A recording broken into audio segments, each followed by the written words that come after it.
Okay. Hi everyone.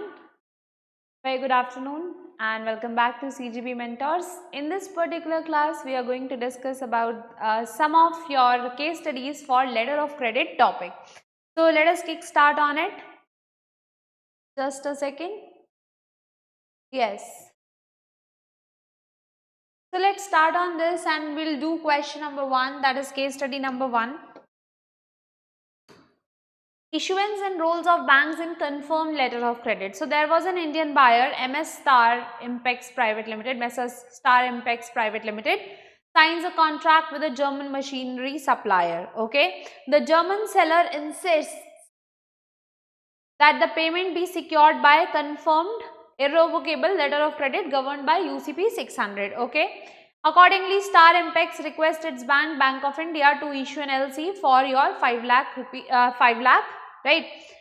Now, the LC is routed via Deutsche Bank, Frankfurt, and the seller ships the goods and presents the documents to the Deutsche Bank for the negotiation. Later, the Indian buyer suffers heavy losses and informs the Bank of India that it cannot order on a payment. So, 5 lakh euros is something that was the payment. Now, the question is, in this situation, which bank is ultimately liable to pay the seller? See, buyer has suffered heavy losses. So, now the question is whether Bank of India or Deutsche Bank or the buyer or either buyer or issuing bank based on the mutual agreement. Very simple question. Now, over here they are asking who is ultimately liable to pay the seller. Seller ko kaun dega? Right. So, in this particular case, this is your seller, where it went, the German supplier, right? And this is the bank of the seller, right? So, now over here you must have got the idea that Deutsche Bank is going to pay the seller because this particular bank is ultimately responsible to the seller. This bank will obviously, see, in this particular case, Deutsche Bank has confirmed the LC. So, this Deutsche Bank, that is why, has to pay the seller. But at the end of the day, Bank of India still remains responsible to Deutsche Bank, right? So, Bank of India की liability किस पे आई है? Deutsche Bank पे, और Bank of India किससे recover करेगा? Buyer से. But to seller, who's liable? Your Deutsche Bank, right? Next case study, XYZ Private Limited, exporter in India, ships the goods to US buyer under letter of credit. Now, as per LC, the following documents were required. Clean on board bill of lading, that means once you have loaded the goods on board, no issue was found. Next is commercial invoice and insurance certificate for 110% of your cost, insurance and freight value. Now, upon submission, the bill of lading had the remark of container damaged, means when it was loaded, the goods were not properly loaded and the container was damaged. And apart from that, insurance cover was also for 100%. How much is required? So, 110% is required, right? So, over here, see, question is, what should the negotiating bank ideally do? Negotiate documents and forward to the issuing bank, reject the documents immediately, accept documents after seeking approval, negotiate under reserve and inform the issuing bank.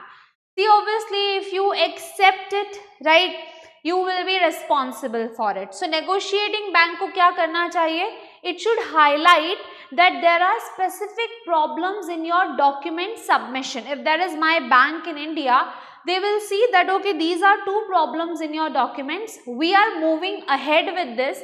We are submitting these documents to the US bank. But if they decline, we will take the payment back from you. हम आपसे वापस payment ले लेंगे. And this is called as negotiating under reserve. Negotiating under reserve means everything is conditional upon the acceptance of US bank. That if they accept it, great, fine. If they do not accept it, then you shall remain liable, right? So यहाँ पे देखिए, Negotiate under reserve and inform. So banks must ensure strict compliance of the document as per UCP 600. Now it is a claused bill of lading. Claused bill of lading means there is a remark that container is damaged. Then insurance is also not adequate. So in this particular case, we are going to negotiate under reserve. It means exporter would be paid. But there is a condition which bank says that if US ka bank will not accept these documents, the other party would not accept these documents, in that particular case we will take back the payment from you. So yes, there is a provision of negotiating under reserve. Reserve में negotiate करने का आपके पास में provision है. Next is red clause. So Global Garments, a textile exporter, signs a contract with an Australian retail company to supply these many shirts. Okay, this is the exporter. Now since the production is high and exporter lacks working capital, they say कि please give us advance. So buyer agrees to open, this Australian retail company agrees that okay, we'll open a red clause LC and we'll allow you 30% advance before shipment. Right. Now the advising bank, that is Axis Bank, releases 20 lakh advance after verifying the red clause term. But due to strikes, exporter fails to complete the production. Now what will happen? Let's see this. So who bears the financial risk of this advance under red clause LC? किसके ऊपर आएगा risk? Axis Bank के ऊपर, Australian Bank के ऊपर, exporter के ऊपर या importer के ऊपर? Let's see this. So the credit risk is going to be coming on the buyer or the Australian retail company. Why? Because they have assumed this risk. They have said that make the payment to the Indian firm or Indian exporter. आप इनको payment कर दीजिए. So in a red clause LC, issuing bank authorizes the advising bank to release the funds before shipment. Over here, the buyer is going to assume the commercial risk that the seller might default. Right. So, but thus buyer bears the risk of advance disbursement, not the advising bank or issuing bank. Now, next we have impact of Incoterms. So, Messrs. Bharat Agro Exports, an Indian exporter, contracts with UK-based buyer for the consignment of organic spices. Contract specifies London port as the delivery term. Okay. Now, accordingly, an LC is opened by the buyer through HSBC London in favor of Bharat Agro. As per LC terms, exporter must give invoice, clean on board bill of lading, that means goods have been loaded on board without any damage. Insurance is covering 110% of value. Now, Bharat Agro ships the goods and submits the documents to its advising bank. However, the exporter mistakenly forgets to include the insurance policy while presenting document under the LC. I repeat, exporter mistakenly forgets to include the insurance policy. Now what will happen? यहाँ पे negotiating bank को क्या करना चाहिए? Accept the document, reject the document, send documents to issuing bank, seek buyer's consent. So over here, obviously, these kind of documents needs to be rejected because we want insurance up to 110%. Now for partial shipment, so there is an industry, an Indian company, it received LC from a Chinese buyer to export 5,000 units of industrial fans. LC specifies quantity. No, there is no mention in the LC that partial shipments are allowed or not. Partial shipment means one time we are sending you 3,000 units and the another time we are sending you 2,000 units. This is the partial shipment. And the latest shipment date we have 30th June 2025. So due to production constraints, Vikram Industries ships 3,000 on 28th June and then remaining on 28th June. Now they have given two bill of lading. So now the question remains, can the issuing bank accept such a presentation? Answers are no, partial shipments are never allowed. Yes, because UCP 600 allows partial shipment. No, because shipments were made on different vessels. Yes, but only if the buyer accepts. So over here, UCP 600 allow करता है आपको partial shipment if the LC is silent about it. If there is nothing written in the LC, in that particular case, partial shipments are allowed. These are permitted by default, right? So that is the thing. Next we have Sunshine Builders, an Indian EPC, wins a contract for building a bridge in Vietnam. Okay. To guarantee the performance, buyer insists on standby letter of credit for $5 lakhs.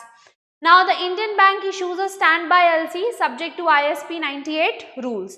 Under the standby LC terms, the Sunshine Builder must complete the milestone by a specified date, okay? But obviously, due to floods, they failed to complete the milestone. Vietnamese buyer triggered the standby LC by submitting certificate of non-performance. So now, what shall be the correct approach regarding the document presentation? Shipment must be submitted, insurance document must be submitted, only certificate of default or non-performance is enough. Detailed invoices are required. See over here, you just have to give the certificate of default, right? So a standby LC is just like a guarantee, right? It gets triggered by non-performance. And you have to give just a simple documentation like certificate of default or a claim letter to prove it. Nothing else is necessary, right? ICICI Bank has to honor it because obviously non-performance by the Indian contractor. Now, reimbursement under URR 725. So, there is a global trader, an exporter based in India, received LC from a US buyer. LC clearly mentions reimbursement through BC. This is an exporter in India. LC has been received from US. There is a person in between, Wells Fargo Bank, right? It's as a reimbursing bank. After shipment of goods, global traders present document to the HDFC Bank, which is its bank in India. HDFC examined and find the document compliant and said to Wells Fargo Bank that we want reimbursement. However, Wells Fargo Bank refused reimbursement, stating that no reimbursement undertaking was issued. Now, understand this from the example. Suppose this is a particular person, Mr. P. He says to A that Mr. B will make you the payment. Mr. P says to A that Mr. B will make the payment. Okay? But Mr. B says that we will make payment only if this person says. So consider this is US Bank, this is Indian Bank, and this is Wells Fargo.